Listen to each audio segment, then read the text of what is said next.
Welcome to the stage, the representative for Walter Schaefer. Walt Schaefer devoted his life to empowering people and preserving South Dakota's spirit. After earning a Master of Social Work from the University of Michigan, Walt returned to South Dakota and served as executive director of McCrossin Boys Ranch, impacting the lives of over 1,200 young men through mentorship, structure, and compassion. An innovator, Walt incorporated Belgian draft horses into therapy and public outreach, later leading the ranch's hitch to national events including the 1976 Bicentennial Wagon Train and 3 presidential inaugural parades. He was the wagon master for the 1989 South Dakota Centennial Wagon Train, traveling over 2,000 miles across the state. Known for his integrity and generosity, Walt left a legacy of transformation, compassion, and unwavering commitment to others.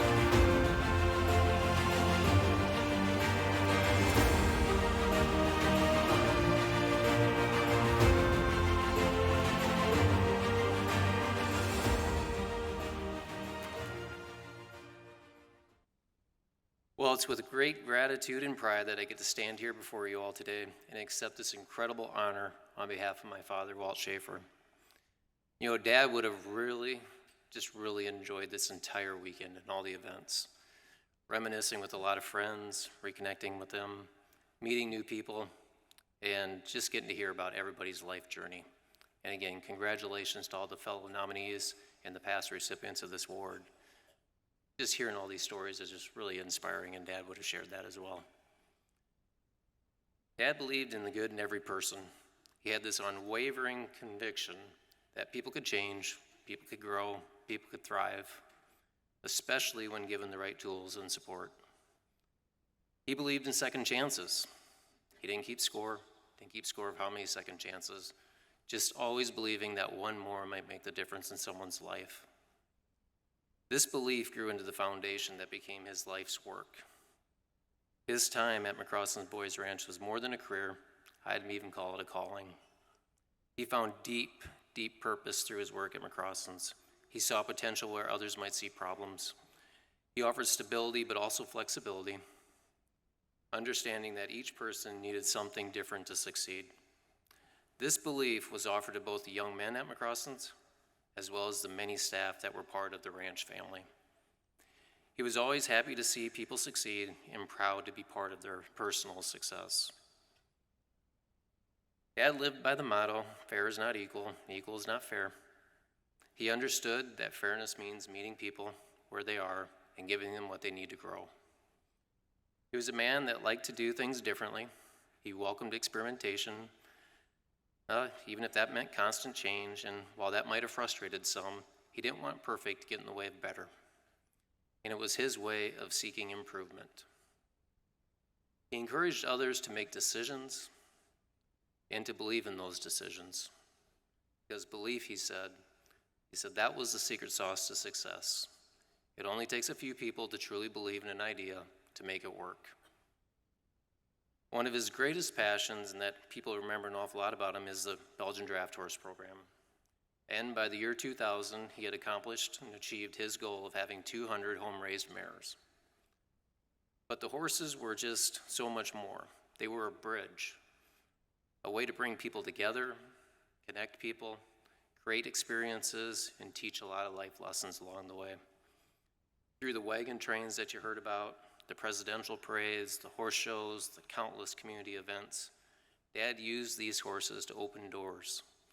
Through the Belgian horses, the young men at McCrossin's had a chance to see their community, to see their world differently, and it also gave those communities in the world a chance to see them differently as well.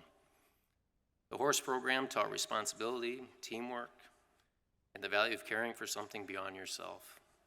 The Belgian horse was a perfect vehicle to experience the respect, the pride, and a sense of accomplishment.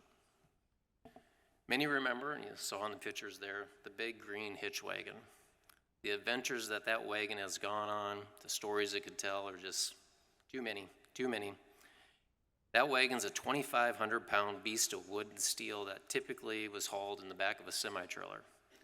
Now, while others would have installed a winch to load and unload that, And maybe the insurance company would wish that we installed a winch to unload that. Dad saw this as a perfect opportunity for teamwork. Imagine this pulling into a vent, surveying the space. Why? Well, 2,500 pounds of wood and steel rolls very different when it comes out the ramps, whether you're on pavement, whether you're on gravel, or whether you're on grass. How much of a runway do you need? And then looking at your crew, what's the weight of the crew? A lot of guesswork went there, a lot of experimenting. Again, you had to think about this. This wagon is completely covering the entire back of a semi. The seat touches the ceiling, the wheels touch the side. You're right at the top of the ramps. And the thrill of going down those ramps, out of the semi-trailer, a dozen boys dragging behind it to slow it down. Now again, I believe this is a perfect example of life. Now that wagon didn't just go down the ramps. You had to give it a little bit of a push. There were some bolts there and a little bit of a lip. So you had to give that wagon a push. Just like in life, sometimes you need a little bit of a push when we're at the top of something a little bit scary. And then there's this moment that your legs are just dangling in air, and then your feet hit the ground. And that was how I would describe Dad with that whole thing. He gave that push. He was there right beside you as your legs were dangling because he had absolute faith that your feet would hit the ground and that you would be successful. And then, after the event, you had to push that wagon back up those big steel ramps, load it back in that trailer. Again, a feat that could only be accomplished through teamwork and getting that task done at hand. Sometimes it took a few tries, but to the best of my knowledge, and there's a few people here that could fact check me, I don't think we ever left that wagon behind. But again, it was never just about getting the wagon loaded. It was about building confidence, relying on each other, and doing something as a team. Dad genuinely enjoyed people. Whether it was while we were traveling around or he was traveling around all the various events, sitting in the barn at the South Dakota State Fair, if you ever walked through the aisle, he'd be happy to be sitting in his chair and have a conversation with anybody about anything. Welcoming people to see and visit the horses, whether we were at McCrosson's or whether after he'd retired back at the farm, he loved to get out in an old pickup that wasn't roadworthy, but was pasture-worthy, and you could get out there and see him. Or in the later years as he was sitting at the truck stop and went for chatting. He valued every relationship, and he never stopped connecting, never stopped caring. Many of my conversations, I talk to him daily. At the end of the day, I give him a call, how did the day go? And almost every time, I would hear the quote, "You would never guess who I talked to today." If Dad were here today, he'd be incredibly proud of this honor. But he would be quick to say that it's not just about him.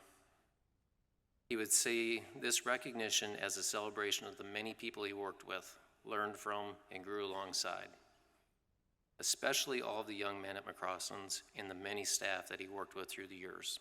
He truly cared for all of you. Your success was his success. It was always about the team, the community, and the shared journey. On behalf of our family, I want to thank you for honoring Dad's legacy. His life was a testament of the power of people, second chances, and being willing to do things differently.